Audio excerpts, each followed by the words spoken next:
อ้าวสบายดีเนาะสบายดีหมู่เพื่อนสุขุสุคนเนาะ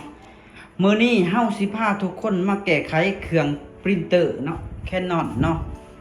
G2010 คือว่า G 2010นั่นเองเนาะที่ว่าอาการเฮามาเบิ่งนํกันเนาะว่าอาการมันเป็นจังไดเนาะเพราะว่าตัวนี้เฮาได้มั่างออกเบิดเลยเนาะเบิ่งทุกอย่างมันยังดีเนาะแต่ว่าอาการมันขึ้น P02 นั่นเองเนาะนี่เนาะเบิ่งเนาะเดี๋ยวเนาะเนาะอาการมันเป็นแบบนี้เนาะนี่เนาะมันขึ้นนี่เนาะพี่02เนาะ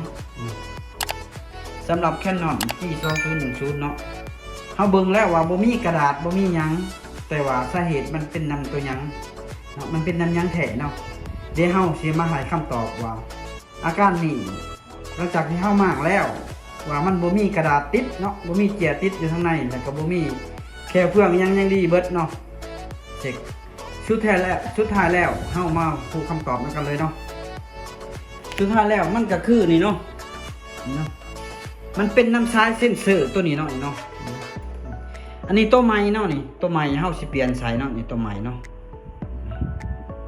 นี่ตัวใหม่ยังดีเนาะส่วนตัวเก่ามันนี่เนาะสังเกตเบิ่งเนาะนี่ตัวเก่ามันนี่เนาะเส้นเซอร์มันเนาะนี่เนาะมันจะหลอกหลอนนั่นเองเนาะมันหลอกเนาะให้ทุกคนสังเกตเบิ่งเนาะนี่มันหลอนหน่อยเนาะนี่เนาะ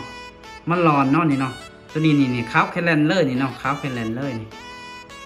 มันหลอนนี่เนาะเห็นแล้วอ่อนขาวแคลนเลยนี่ขาวแคลนเลยฉะนั้นมันกวดบ่เห็นเนาะเส้นเชือกตัวนี้มันกวดบ่เห็นนั่นเองเนาะมาหอนี้มาเห็ดตึกตักแล้วก็มันจะขึ้นพี่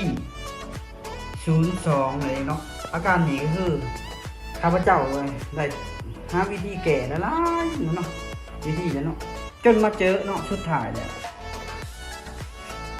เดี๋ยวจะหน่อยเฮาสิมาเปลี่ยนใช้ตัวนี้เนาะว่ามันสิเศร้าบ่เนาะอาการ P02 นี่เนาะพอเฮาเช็คทุกอย่างมาแล้วมาออกเบิดแล้ว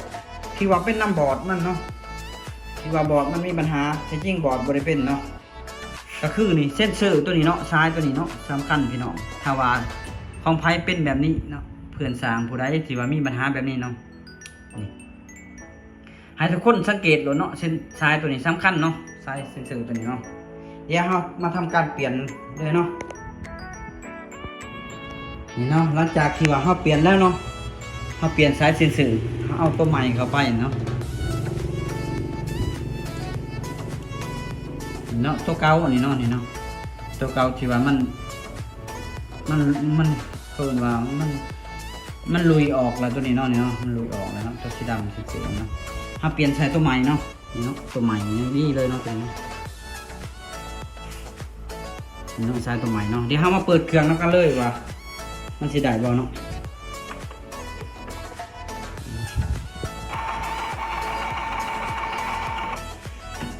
มันจะเรือนเนาะเรือน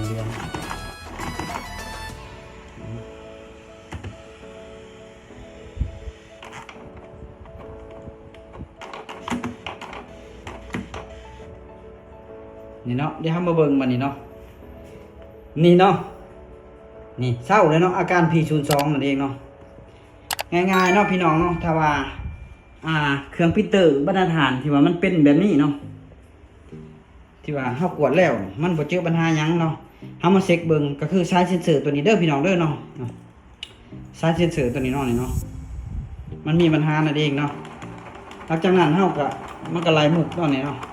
เฮาก็ก๊อปได้ปกติเนาะมันจะเศร้าแหละถ้าว่าทุกคนเห็นว่าคลิปเฮาเป็นประโยชน์เนาะก็ฝากทุกคนกดไลค์กดแชร์เนาะกดติดตามช่องของเฮาหน่อยเด้อเนาะเพื่อเป็นกำลังใจในการเห็นคลิปเนาะเจอกันใหม่ EP หน้าเนาะขอบใจเนาะ